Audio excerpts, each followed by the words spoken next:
Good afternoon, everybody. I hope you all have gotten lunch finally. Has everybody got food back there? Everybody set? Well, for those of you who do not know me, I'm Alan Dodds-Frank, the president of the Silurians. It's my pleasure to have Neal Shapiro here, who I think is one of the great newsmen of our era, and I'll tell you more about that in a minute, but let me get through a little Silurians business. First, I'd like to have a moment of silence for Milt Hoffman, who won the Silurians Award, the Peter Keese Award, for being, in 2001, for being a kind of person who really, without waiting or asking or expecting to be thanked, helped countless young journalists in the profession. He was a fine newspaper man, and we have an obit of him on the website, silurians.org. I hope you'll look it up, or just Google Milt Hoffman. But let's have a moment of silence for Milt.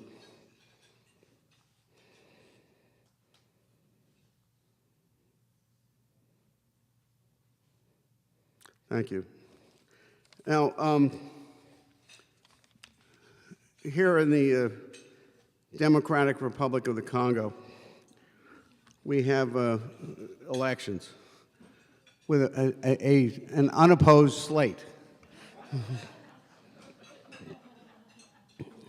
I think you may have read this somewhere, like in the Silurians News, or if you've gone to our website or whatever. Anyway, let me read the slate, and I'm going to ask you all to vote. How's that, huh? Andrew Cuomo would like to have it this way.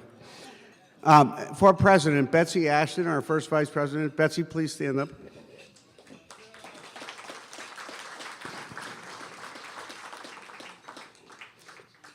She will not take office until sometime after this lunch. No, actually in September. And she's done a fabulous job, as you all know. Yeah, if she gets voted in, that's true. You have a point. Bernie Kirsch, where are you here? Our first nominee for first vice president. The editor of the Silurian News, which I hope you all enjoy. The last issue was great, and I'm sure the next one will be too. Karen Bedrosian Richardson, our treasurer, who's done a fabulous job. Karen, please. Our indefatigable secretary, Linda Amster, who has just done a sensational job. Sitting next to Linda is Mort Scheinman, former president, absolutely sensational board member who does everything you can imagine, including keeping track of all the members. Mort, please.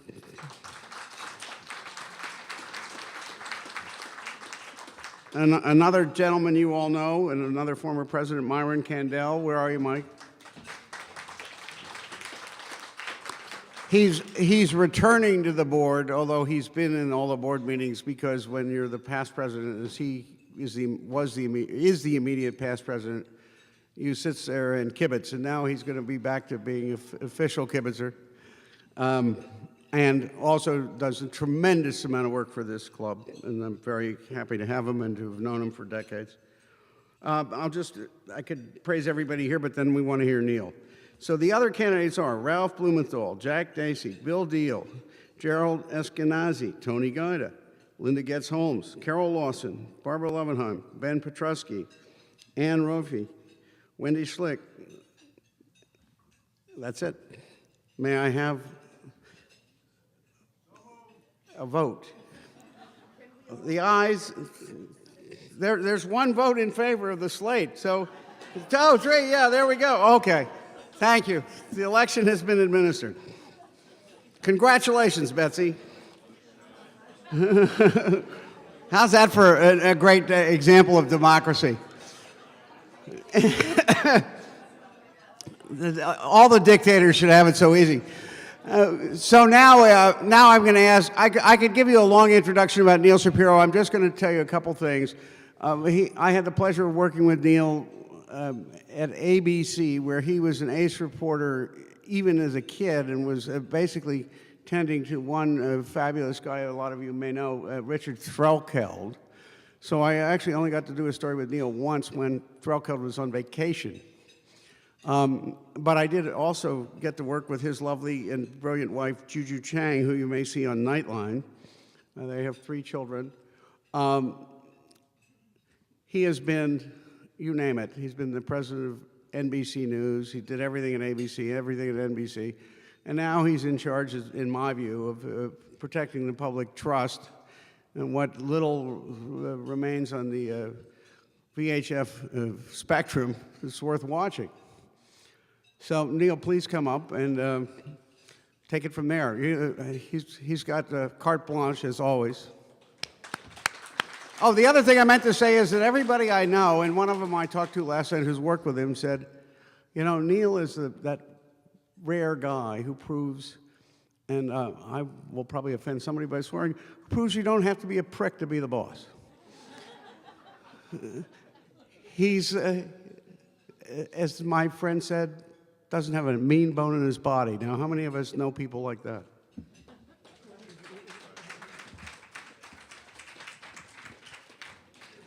Thank you, everybody. Thank you for having me. So I'm talking a little bit about my days in commercial TV and how I wandered into non-commercial television. But I thought I'd begin with this, with a moment, one of the most important moments of my life, and I wonder how many of you had a moment like it. I was 15, and I was editor of my high school paper, and I was sports editor of my high school paper, and I was the photographer on my high school paper, and I was the layout guy in my high school paper. And so they had an idea. They said, you know, we're going to try this thing. We're going to have students go out with with a grown-up, with some job they like to have, and they can shadow them. So I went with the sports reporter for the Knickerbocker News. We went to cover a basketball game, and then we walked back into the newsroom.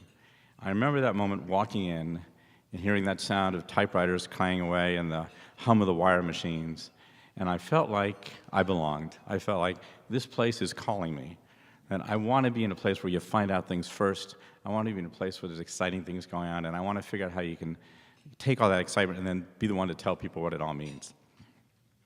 And I think that moment really galvanized on what I wanted to do in life. Now, I was been lucky in many, many ways in my life, in so many ways, but one is just kind of the time I was born. So I was in high school during Watergate. And if you remember then, the hearings were on TV. So I used to duck out of classes and run into the library and watch the hearings. And I couldn't wait to watch the hearings, and I'd go home and watch, at that point, public television was the only one doing it, watching the recap that night. And was struck by the challenges and how hard it is to take a whole long stretch and figure out what the important things and what weren't and how to cut it down. And I thought, you know, that really intrigues me too. So my incredible luck continued. The only thing I wanted to do is I realized I wanted to get in the news business, and you had to do anything and everything to get in. So I wanted to read the news on the local radio station. And to do it, I had to get my FCC disc jockey license, and I got it. And the deal was, they said, if you will do some of the worst shifts, then you can read the news. So the worst shifts are like midnight to 6, you know, horrible shifts. And I think I am probably the only Jewish DJ doing country gospel. But every Sunday morning I did that. And I had a great appreciation of the most important thing when you're a DJ is how long the songs are. And in country gospel, they're very long, so I love that. But I got to do the news, and I loved that. And then I went to Tufts University, and I once again ran the student paper there and loved that. And I always say to young people, you know, one of the most important things I think you can do is no matter what you aspire to do in journalism is learn how to write. Even if you never end up writing on the air, it's an incredible skill. And I'm still shocked now. I teach a little bit and lecture a little bit. One of the things I think that is increasingly lost is people don't know how to write. And I'm not sure it's because now their grammar gets fixed automatically and their spelling mistakes get fixed automatically. But we're losing the ability of people to tell smart, cogent stories and lay them out in a logical way of thinking. I think we've gained a lot in terms of people's technical ability. People can produce things now by themselves. We have phones which can shoot your own things. You can transmit stories everywhere. So we live in an age where there's more information than ever before, and yet I worry, do we have enough smart people to tell us what it all means? So there I was at Tufts University trying to figure out what to do next, and I knew I wanted to be a newspaper person, or in journalism somehow. And I rented an auto typewriter. It was the very early days, if you remember, where nobody had those, and you could put in a program. So I wrote a program, Dear Editor, and why I wanted a job at your paper. And then I would go in and I would just change the editor and so forth. So I sent like 250 letters to newspapers. And I mostly got 240 adios. And I got one call back from the paper in Omaha that emerged, the Omaha Telegram World something something Sentinel something something. And they wanted me to come out. And I got offered a job sight unseen at the Hudson Star in Hudson, New York. And I had interviewed at the Washington Star, where they had this program where you could start as a clerk and maybe work your way up to reporter. And as it turns out, I think the Star didn't last much longer after I might have taken that job. Then for the heck of it, I wrote to the broadcast news divisions. I figured the presidents are way too busy, write to the vice presidents. The vice president I wrote to at ABC News was a Tufts grad, as was I. The president of ABC News had this college kid working for him, and my boss didn't. So he said, you know what, I want a college kid too. So he called me and said, here's the deal, I'm gonna hire you for a year, I'm gonna pay you virtually nothing. In this year, your job is to find another job, impress people, if not, I'll fire you. That's the deal. And it turns out he hired me literally in a commercial break. He hired me from 6:10, he offered the job, 6:11, I accepted. He went back to watching the news, and I started at ABC. Once again, I was lucky to hit the right place at the right time. I came to ABC News when it was the news division that was in ascension, and when broadcast news was, I think, probably still the golden age of journalism. At ABC News, it was great. Roone Arledge was running the place, and though there was some share of chaos that was a part of Roone, there was also a sense of vision and a real sense about the resources are there. So the fact that you could go off and cover anything and everything was really important, and the fact that you could try new things. And it was the days before news divisions were really expected to make money, and I had more experience with that as I got on in the business. But the prestige of being first made a lot of difference. At ABC News, they were third. So the idea of doing anything and everything to improve that was great. I got to work with great people. Some of them are here tonight. I got to work with great anchors. You know, one of the things I loved about the news business, and still think is great, is that I love the informality of it. I mean, I remember, that you would walk in and he wasn't Mr. Jennings, he was Peter. He wasn't Mr. Brinkley, he was David. Right? And the thing that I loved about TV, more than print actually, I thought print was lonely. I thought, when you covered a story, it was like back then it was you and your notepad and your typewriter, right, against the clock. And you finish it, and maybe the copy editor would do something, the editor would fix it, and off it would go. What I think is great about TV, at least the old kind of TV I grew up in, that it was this great team effort. And TV was only as good as everybody in the circle and as weak as the weakest link in it. And the funnest thing of being at TV was to have an idea and have someone say, I'm a producer, I have an idea, and the correspondent said, here, why don't we try this, it'll be better. And the cameraman would say, why don't we try shooting it like this, it'll be better. And the editor said, you've got this, why don't you put it like this. And the senior producer would say, why don't we change this. And when you got all done, it was often so much better than the first lame idea I had. Now, I'd like to say that happened all the time. Sometimes, I'm sure all of you know the other experience. You think you have a great idea, and it gets worse and worse as it goes along. But there are those rare things when it goes the other way. So in addition to kind of being in the right place at the right time, I also was guided by this principle, which is I was never going to make the same mistake twice, and I was going to try to work harder than anybody else I knew. And I pass that along to young people because I think that's often one of the things that makes this business great. Is if you're determined, if you really learn at it, you can climb incredibly high up the ladder. The other thing is I was lucky enough to work with smart people, and I always found time when they weren't busy to ask them to tell me about their lives and what they did. And as I think you're hearing right now, everybody's favorite topic is themselves. So if you're smart in journalism, all of you have incredible stories to tell, how you got there, what you covered, and I thought that was great, kind of the oral tradition, to understand what they've been through, and I try to pass it along to other people I talk to. The things I think I was lucky about ABC, so I got at times, I said, where resources were much less important than covering important stories. So I was in the Philippines just before Ferdinand Marcos was about to leave. And we had an entire bureau in Manila. I mean, you would never have this kind of coverage today. 4 or 5 correspondents, lots of people. But at that time, even then, they said, we're spending too much money, we're going to scale it way down. They did, and the next day, martial law was declared in the Philippines. So we were massively undermanned. On the other hand, the excitement was that meant if you were a breathing body, you were up and working, 24 hours a day. It was incredibly exciting to do that, and to know that, everybody else had much bigger army support. You were the one keeping ABC News in the game. Also, we were lucky enough to have a lot of anchors come in and do their work and leave. And I have to say, I was, and still astonished just how good the people who are at the top of their game are. People who would come in, either people like Peter Jennings or Ted Koppel knew the area pretty well anyway, but in no time could get a very quick read on what was happening. I'd watch them interview people, and their interviews were so smart. First, they were asked the right questions. They had a sense of timing, like while they did it, you could get all done, and they would say, I think the third answer, the fifth answer, and I'd cut this out of the seventh answer. I'm like, wow, that's good. I was taking notes. I didn't get that. And they were flawless on the air. They also had this ability, which I wish I had, because it happens sometimes on 13, the ability to talk and get cues in your ear at the same time and not have people know what's happening. Right? It's really hard to talk and have someone count you down and make it seem effortless, and yet they did it. I was also lucky because one of the best stories I ever covered was one which how bad my reporter instincts were.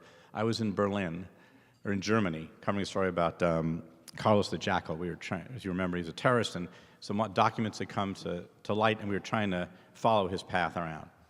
And I was working for a show called Primetime Live. It was in its first year, Sam Donaldson, Diane Sawyer.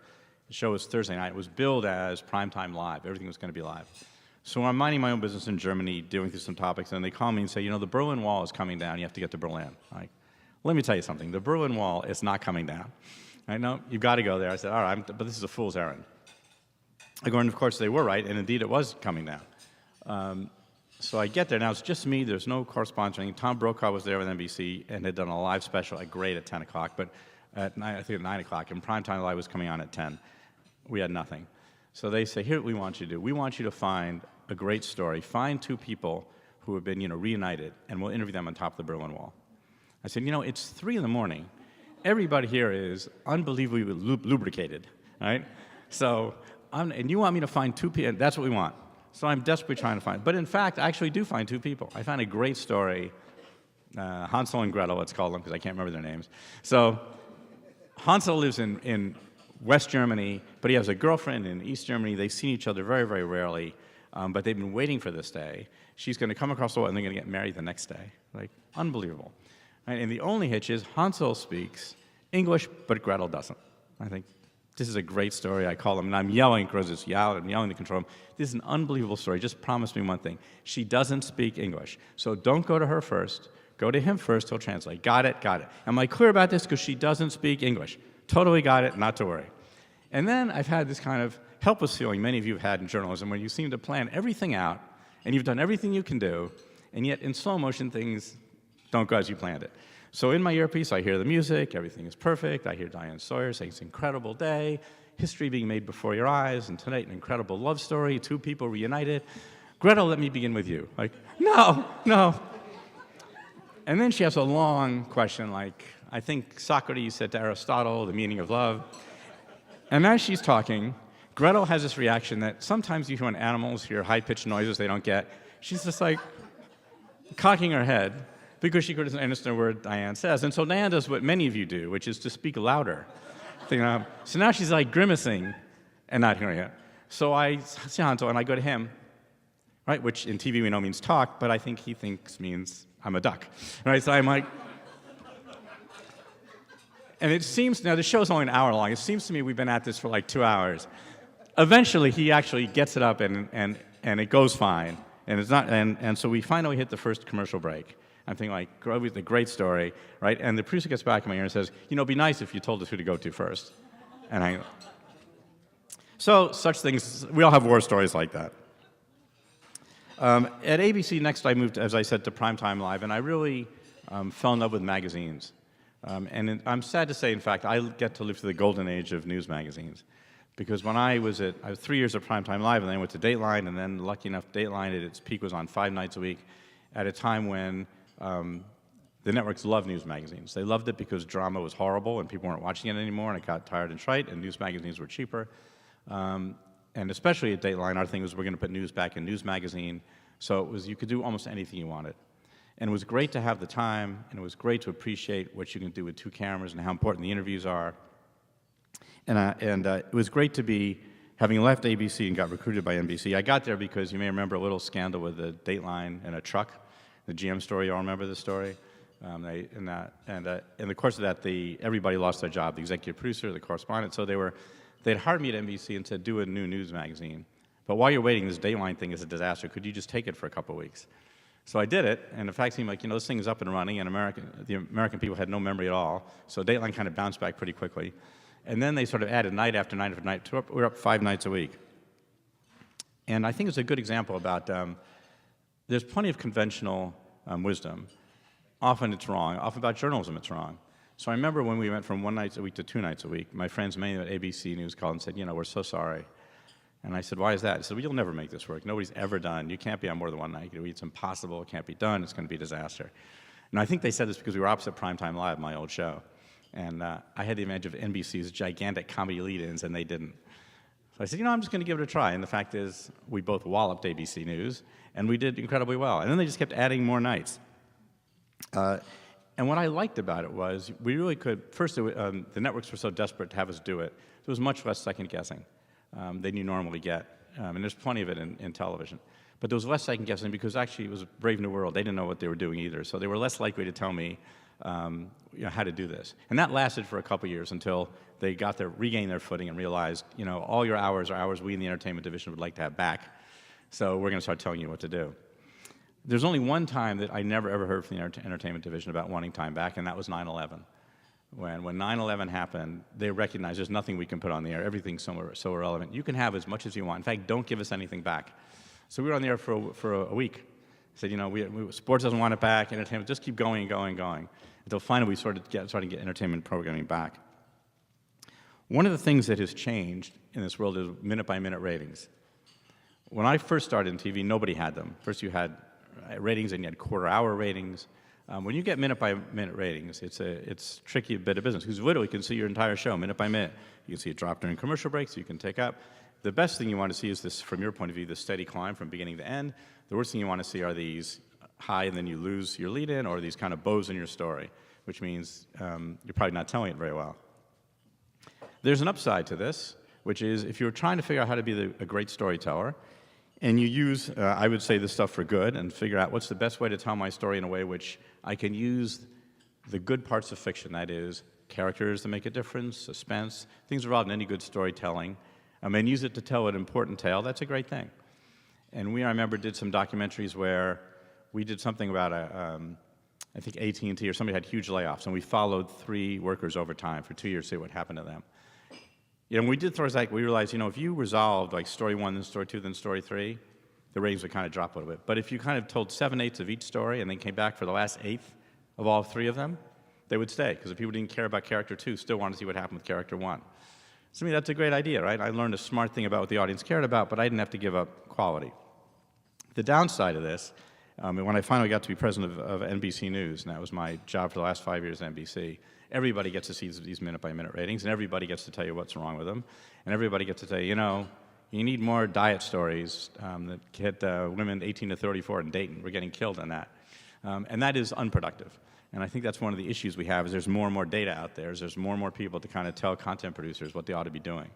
And what we're losing in there is, when nobody knew what we're doing, it was much easier to try new things. It was much easier to do things that we needed to know if they would succeed or not, which I think is part of the reason why I love WNET. There's a great thing about doing the work of the angels. There's a great thing about saying ratings are important because we want to know who's watching, but they're not the only thing that matters. And in fact, the most important thing is, great media, great television ought to touch you in 2 ways. It ought to touch you in your head and your heart. It ought to make you think, and it ought to touch your soul in some way. And if you can do both, you're telling a great tale. Commercial television doesn't care about any one of those. Commercial television cares about eyes. How many people are watching? Increasingly, maybe they'll start to care about how many people are watching and what are they buying. But they don't care about any more than that, which is why there's been this incredible rush to reality programming. Like 65% of television is reality. Because even though nobody can remember from one year to the next who got kicked off the island or which bored housewife got divorced, nobody remembers that. Right? But they'll come back and watch more, and they'll watch it over and over again. Where the stuff that I love about public television, it's about your soul. It really is about programs that change people's lives. And I did a lot of great stuff that I'm proud of in my commercial television career. I'm privileged to cover a lot of great stories. But in all that time, people didn't stop me on the subway and say, thank you for changing my life. I never heard stories from people that said, I was an immigrant to this country, and my family were taught to speak English because of you. My daughter's valedictorian because of what your station did.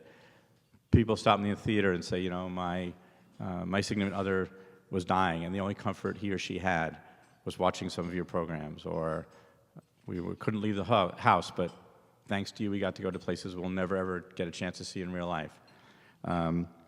We've changed our slogan to Media with Impact, because I think one of the differences between what we do and a lot of other things you see on TV is it really does touch people's lives. In the same way that hospitals have grateful patients because it saves lives, public television does that too.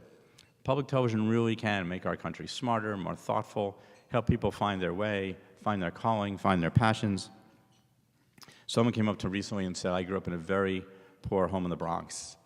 We had no resources. My parents both worked 2 jobs, but we had a little black and white TV. And I watched great performances and live from Lincoln Center. And thanks to you, I had a front row seat for all this great art. And now I'm a professional dancer. And that wouldn't have happened without you. Someone else said to me, you know what, I'm a marine biologist. Once again, very humble beginnings, but I watch nature. And that showed me that's what I wanted to do. To have that kind of impact is really, as Alan suggested, part of the public trust. And I think we take it seriously. We think it's a real obligation. At the same time, what I've tried to do is say, how can I help make that obligation sustainable? And are the things I can learn from my commercial life which help public television? I would say it's about any institution, but when people work only in one place for a very long time, they tend to do things the same way. When I got to public TV, my successor was a very smart fellow, had been there 20 years. Many people who had worked for him had been there for 40 or 50 years. So I remember we were talking about some story, and I said to one of the senior people, could this go viral? And she said, what do you mean? You mean on the internet? I said, yeah. She goes, I'm not really into that. Well, so we've had to have some changes in that. We've also had to be more efficient because, as I said, now you can do more and more. My goal is to say to everybody out there, I want to take your hard-earned contributions and say, I want to be as efficient as I can. I want to put them on the screens, whether it's your TV or your computer screen or your iPad or your phone. And I want to give it to all the talented people behind the scenes who are working on it. And I want to cut out everything else in between. I want to see if we can make the machines more efficient. I want to see if we can make the editing process more efficient. Because I think that's where the future that we have to go. We're also going to have to think about how the media world is changing. You know, we live in a time when I first started, the only thing that matters is when something was scheduled. Now, increasingly, people watch something when they want to see it. And that's the way TV is going to move. And the question we're going to have, both in journalism and entertainment writ large, is so much of what we've done is still legacies from established platforms. So much of what you see online is based on somebody else's work. So as important as aggregators are, they're not doing anything. They're not actually employing journalists. They're taking other people's work and putting it in one place. We have to find a way to pay journalists to do what they do. And that's vitally important, whether that's what public media can do by raising contributions or what private media is going to have to do. We need to find a way to keep it vibrant, because at the end of the day, you know, we are the public watchdogs. At the end of the day, as great as to have people with lots of opinions, somebody's got to be digging through documents, somebody's got to be covering City Hall. I don't think that's going to be something bloggers can do. And I think more and more it's going to be something public media can do. On the radio side, you always see NPR is really the only game in town. Right? The market forces have dictated there's really no market for widespread commercial all-news radio, or in-depth radio in the way NPR does. I think no one's doing that. And I don't know what's going to happen on the commercial side either, but I think you're starting to see less and less of that on the broadcast side, and hopefully more of a place for us. The other thing I think there's huge market failure is arts and culture. Now, for years, that has never really worked in commercial television. Some of you go back to the early days of Omnibus, remember there were attempts at it. But the fact is you really can't get numbers on it. And commercial television is a numbers game. It's not what they're not about doing anything else. So more and more, that's what we need to do. But an example where technology has helped us do something we couldn't do years ago. So we have pioneered putting off-Broadway shows back on television. Something called Theater Close-Up. We did 8 of them last year. We have more in production now. So 2 stories about how great this is in terms of media with impact. The first show we did won the Tony for Best Revival. It's at the Mint Theater. If you've ever been there, if they'd sold every single seat in the run of the show, and they didn't, it would have been 7,000 seats. The first week we put it on, 120,000 people saw it. Right? More than ever saw it in the life of the play. The moment the play was off the air, people went online and started signing up for subscriptions for next year. So we benefited the audience and we benefited the theater. Hopefully we, in the long run, benefit smart young actors and directors and a new generation of great contributors. The next play we did was Hellman versus McCarthy, about the real-life legal suit between Helen McCarthy based on her appearance on the Dick Cavett show, and Dick Cavett played himself in the play. And that was an even smaller theater, the Abington Theater. If they sold every single seat in that theater, and they didn't, it would have been 2,400 seats. But 200,000 people have seen that in the time we've had it. That theater was going to be in the red, and after we put it on the air, it was in the black. These, to me, are the things that public television can do. And it's made possible because people like you support us. And I think part of our goal is to say, how can we tell you what we're doing and tell our story better? Ironically, one of the things that public TV doesn't do, and we try to do better, is tell our own story. We tell everybody else's story pretty well. We don't tell enough about what we do. One other thing we do, one of my biggest surprises, maybe the biggest surprise when I got to public television, is they had an education department. I worked in TV my whole life, never had an education department. What do you guys do? So one of the things we do is we take all the work you do and we cut it up into little bite-sized bits, and we integrate it with lesson plans. And it's made free of charge to students and teachers in New York State and now around the country. And you can use anything to teach anything. So, for example, when we were kids and we went to vocabulary in English as opposed to word acquisition and language arts, and the word was ambidextrous. The teacher would write ambi and dextrous on the board. She'd write the Latin roots of the word. She'd say, who knows what it means? The really smart kids, we get it. The not so smart kids, we get it. After the smart kids, the kids not paying attention, never learn the word. Took about 3 minutes to do all that. Here's what we do. We say, kids, we're going to learn a new word today. The word's ambidextrous. I want you to watch the screen, whether it's a whiteboard or something you downloaded, and we're going to watch 2 minutes of an orangutan from nature. And I want you to pay attention to how this orangutan moves. Now, everybody has this leaning forward moment because kids love video and kids love animals. Now everybody's watching it. And then there's a study guide written by teachers, for teachers of any ability, where together they're going to have structured questions, and the class is together going to learn the word ambidextrous, and they're going to see the Latin roots of the word at the end, and they're going to have a visual picture that they can associate with the word. And everybody's going to learn it. And it's a much better way to teach. You know, I think there are two things that are true about the environment we live in. One is we are being in the information age. There's a glut of information. You know, if you think what a lot of us did as journalists, where so much of your job was just finding things out. I remember the time I spent just actually getting information as opposed to going Google. Right? On the other hand, there's a glut of information, and finding out what is true and what's believable is a different set of skills. The other thing is, because we have so much media, so much video, the question is, can we use it for other things than just what it was intended to? And I think there's a whole golden age of learning, a whole golden age of citizen involvement. One of the things we know in public television is that the people watch over-index in terms of people who vote, people who write op-eds, people who are civically engaged. And so it's not just a matter, once again, media with impact. You're just watching some story. It's, I can use this story. I can use it to link to other people. I can create my own communities. I can find people who think we've got to do something about an issue or not. Right? I care about climate change. I care about fracking, whatever it is. And you can take this video and it can be part of the dialogue.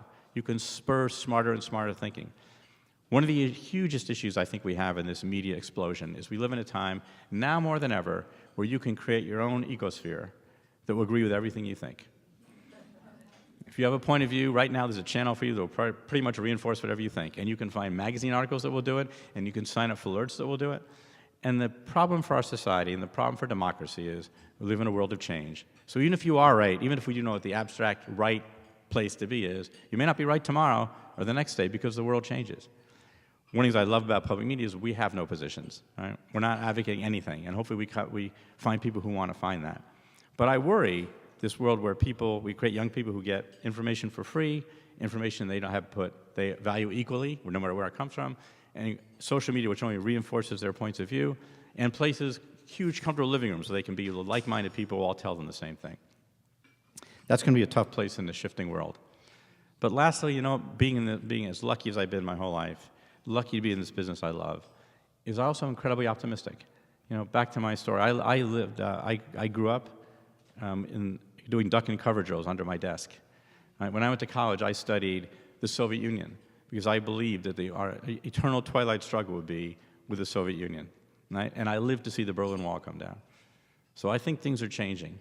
And for all the interesting things about media and where we are, I think it can be a force for good. I still think there's nothing more powerful than the combination of words and pictures used together. And when they're used by smart, caring people, they can do great things. So thank you so much for your time, and I'd love to take some questions.